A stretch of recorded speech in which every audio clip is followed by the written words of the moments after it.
বছর থেকে একসঙ্গে লোকসভা বিধানসভার ভোট চায় মোদী সরকার। জানুন এক দেশ এক ভোটের খুঁটিনাটি।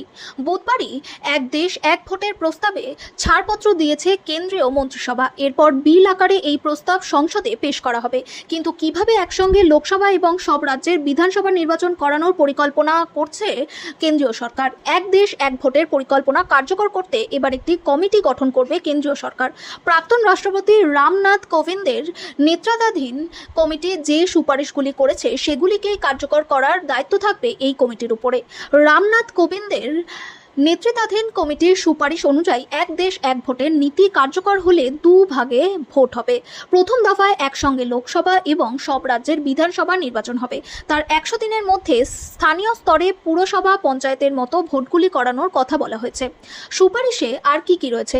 এক দেশ এক ভোট ব্যবস্থা চালু হলে একটি ভোটার লিস্ট তৈরি করা হবে। তারই ভিত্তিতে লোকসভা বিধানসভা এবং স্থানীয় স্তরের নির্বাচনে ভোট দেবেন ভোটাররা।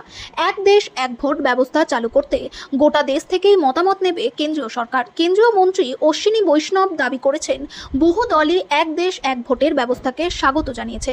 তবে এ বিষয়ে সরকার সব দলের ঐক্যমতের ভিত্তিতেই এ বিষয়ে এগোতে চায়। এ বিষয়ে দেশ জুড়ে বিভিন্ন স্তরে আলোচনা করা হবে। কোবিন্দ কমিটির সুপারিশে বলা হয়েছে, সংসদ শুরু হওয়ার পর একটি দিন নির্দিষ্ট করে এক দেশ এক ভোট ব্যবস্থা কার্যকর করার প্রক্রিয়া শুরু করতে হবে। ওই দিনের পর বিধানসভা নির্বাচনের মাধ্যমে বিভিন্ন রাজ্যে যে সরকারের গঠন হোক না কেন তাদের মেয়াদ হবে 2029 সালের লোকসভা নির্বাচন পর্যন্ত। এর ফলে 2024 থেকে 2028 সালের মধ্যে যে রাজ্য সরকারগুলি তৈরি হবে 2029 সালের লোকসভা নির্বাচনের আগেই সেই সরকারের মেয়াদ থাকবে।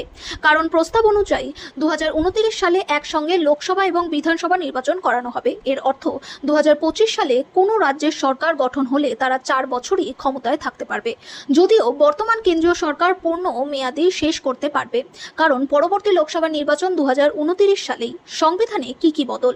কোবিন্দ কমিটি সুপারিশ অনুযায়ী এক দেশ এক ভোট ব্যবস্থা চালু করতে গেলে সংবিধানের 18টি সংশোধনী প্রয়োজন। সংবিধান সংশোধন করে দুটি নতুন আইনও আনতে হবে। লোকসভা এবং বিধানসভা নির্বাচনের জন্য সংশ্লিষ্ট আইনি সংশোধনের ক্ষমতা সংসদের হাতে থাকলেও পুরসভা এবং পঞ্চায়েত নির্বাচনের মতো স্থানীয় স্তরের ভোটগুলির ব্যবস্থায় আইনি সংশোধন করতে হবে রাজ্য বিধানসভাগুলিকে। লোকসভা এবং রাজ্যসভায় এক দেশ এক ভোট সংক্রান্ত বিল পাস এবং সংবিধান সংশোধনের প্রক্রিয়া সম্পন্ন হলেই চূড়ান্ত অনুমোদন দেবেন রাষ্ট্রপতি দ্রৌপদী মুর্মু। পাশাপাশি এক দেশ এক ভোট ব্যবস্থা নিয়ে নিজেদের মত জানাবে আইন কমিশনও। সূত্রের খবর, আইন কমিশনও 2029 সাল থেকেই এক দেশ এক ভোট ব্যবস্থা চালুর পক্ষে। ত্রিশঙ্কু বিধানসভা হলে ঐক্যমতের ভিত্তিতে সরকার গঠনের প্রস্তাবও দিতে পারে তারা।